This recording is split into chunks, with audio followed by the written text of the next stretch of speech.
So after we copy-paste the original intro, we're gonna get right into this bad boy. Oh, getting into this bad boy is tight. All right.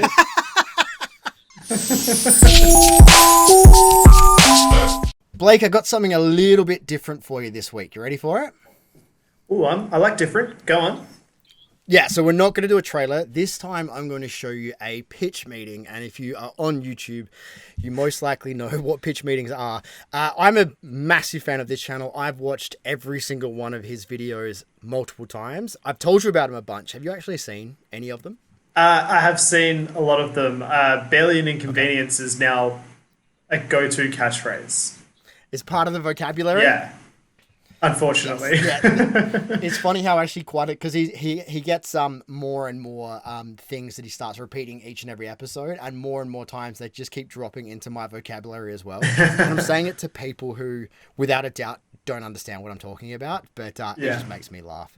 But, This is the one that he just dropped a couple of days ago. This is Top Gun Maverick. I know you only saw this movie last month, and it's both of our top 3 movies of the year. Yeah. So I think this would be quite a good one to check out. So let's do a review, or a reaction I should say, of the Top Gun pitch meeting.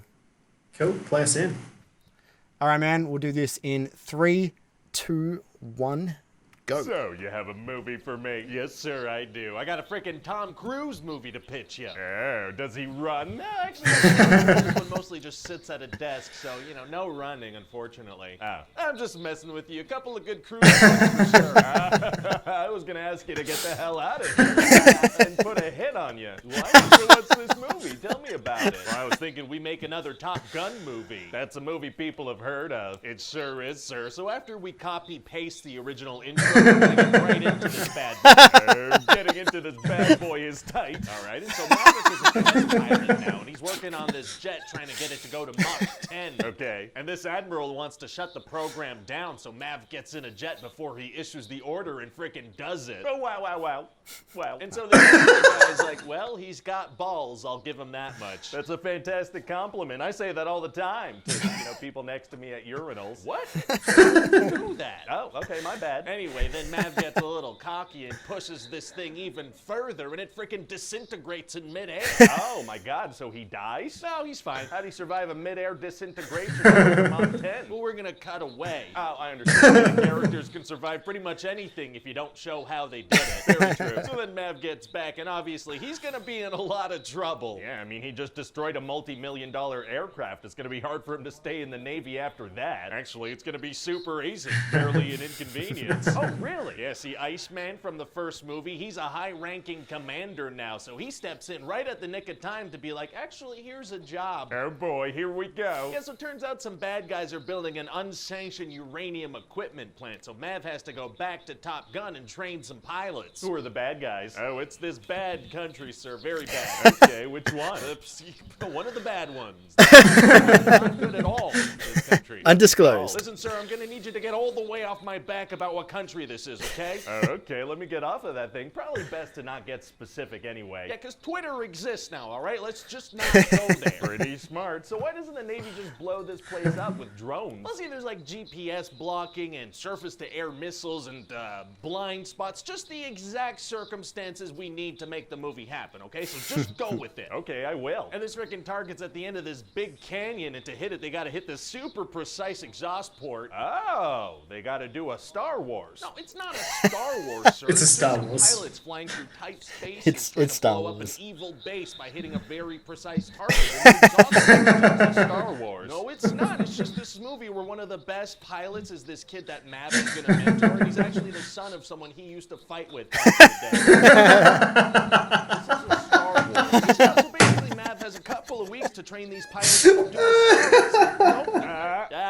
dang it. Anyway, so then he goes to talk to them in front of this building-sized American flag that they have set up in case someone needs to be inspired. So patriotic. And then at the podium, Maverick does that cool teacher thing, where he's like, hey, the rule book? Just toss it in the trash. And then he tosses it in the trash. Did they put a trash can next to the podium just in case someone dramatically throw something into it? Yeah, Or maybe he specifically requested it, who's to say?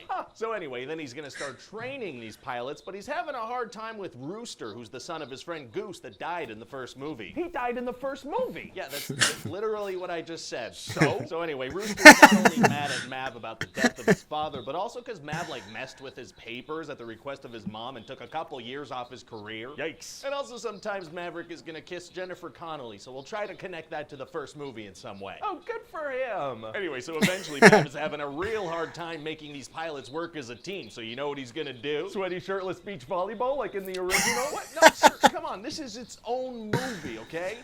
It's gonna be sweaty, shirtless beach football. That is slightly different. But then Iceman is gonna die. During the football game? No, off screen because he was sick, but that means that Mav no longer has his protector, so he gets fired and the Vice Admiral changes the mission parameters. Oh no. But then to prove that the mission can actually be done, he steals a jet and flies it perfectly. They don't have any security around those things? No? Great. So they go on to this mission, which seems impossible. I feel like I'm having deja vu. It's very exciting and nerve-wracking, and people watching are gonna have toned glutes. What? Toned glutes? From clenching their butt cheeks. Oh, gotcha. And Rooster's kind of having a hard time, but then he kind of lets go and taps into something inside himself. Of course, it's not Star Wars, sir. And so then they manage to do the 1,000,001 shots, and Rooster does it without even using his targeting system.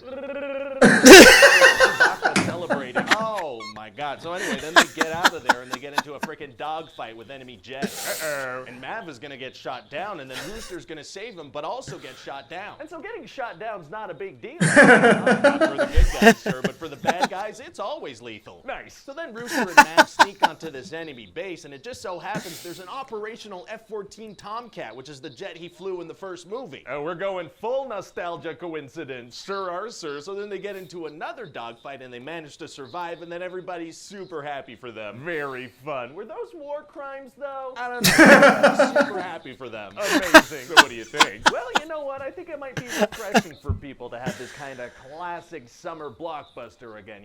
No superheroes, no over-the-top CGI, no sky beams, just a good original movie, Yeah, it's gonna be nice. Although it is a sequel to a super popular movie. Well, yeah, we need some safety net for this to be successful. Wow. All right, stop it there. That was awesome. Yeah, I didn't think about it before, but yeah, Top Gun Maverick is the Star Wars. Like a great Star Wars movie. Yeah, it's Star Wars done right. Yeah. Oh man, if the sequel trilogy could learn a thing or two from that movie, that would be fantastic. Just taps into something. I just knew where we're going. Oh man, that's brilliant. I love Ryan George. I reckon he has arguably the best job on YouTube because he just has so much fun breaking these down, and they're consistent. I think he does one a week right now, but they're so funny. I actually wouldn't mind if we start doing more of these because not only are they hilarious, but they make you think about movies in a completely new light. It's so true. It's refreshing. But, Yeah. yeah, man. Maybe we'll start introducing, maybe doing these once a week whenever they come out because cool. that was so funny. Yeah, I liked it. Yeah, no, it's very cool. Anything more about that one? Obviously, Top Gun, fantastic movie, good action movie, but yeah, it does rely heavily on nostalgia, and it is a sequel to a movie that already exists, so it's not that original. Oh, look, who cares? It's entertainment. I mean, not everything, there is nothing new under the sun. So at the end of the day, people are finding creative ways to make old things feel new again. I hate the psychology of that because it will sort of lead us to just more and more sequels and more spin-offs and things like that rather than create new stories. But at the end of the day, new stories are just variations of other existing stories. So. Exactly. And I think that's Top Gun Maverick's a perfect indication of you can repeat something again or you can rely heavily on nostalgia, but if you do it in an entertaining enough fashion, you will be forgiven for all those things. Absolutely. So it's just if a movie is not good, then those areas are really highlighted. But when a movie is just entertaining, you and I both thought that movie from start to finish was just a heck of a ride. Yeah. And they did nostalgia right. So good stuff. But yeah, Ryan George, obviously top notch once again. And we'll do this one again next week. Yeah, nice. Just one more thing before we go. I just want to make mention because by your recommendation, by a couple of other people's recommendation, I actually saw Top Gun in motion seats. If you haven't had the experience, it's game changing. Try it out if you. It probably wouldn't still be in the cinemas, but for any film that has like a lot of practical effects, and particularly in a plane, if that's your kind of niche, or maybe in a car. Check them out in that way because that was one of the best things I've ever experienced in all of cinema, and I'm a pretty big fan of it to begin with. So yeah, that's a pretty big statement. Yeah, these like 4D experiences where it's like moving, rumbling chairs and all that kind of stuff. Dude, I've been wanting to try that for so long. I know it's popped up in America a few years ago, and now you've got it where you are. Yeah. There are none here at all. So I desperately want to try it, but I haven't. But yeah, it'll definitely be on the cards in the near future because I need to go somewhere and try it because that movie in particular would have been amazing. Is it D-Box or 4D for you guys? What do you guys call it? D-Box, yeah. D-Box, yeah. They call yeah. it D-Box. Well worth checking out. Yeah. Cool, sure. man. All right. Well, I'll see you tomorrow for the next one. See you tomorrow, guys. See you then.